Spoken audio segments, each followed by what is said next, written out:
నూతన సంవత్సర శుభాకాంక్షలు.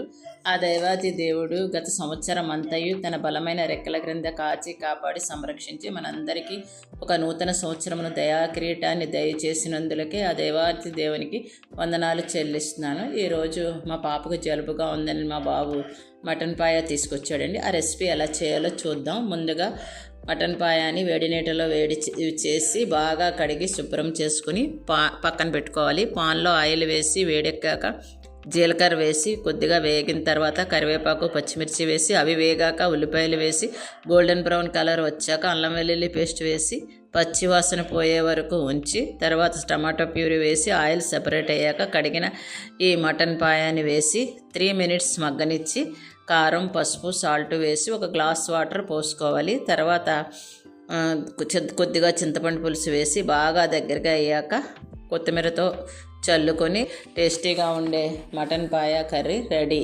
చూడండి, చిన్న మాట, సంవత్సరమును నీ దయా కిరీటము ధరింపచేసి ఉన్నావు, నీ జాడలు సారము వెతకుచున్నవి.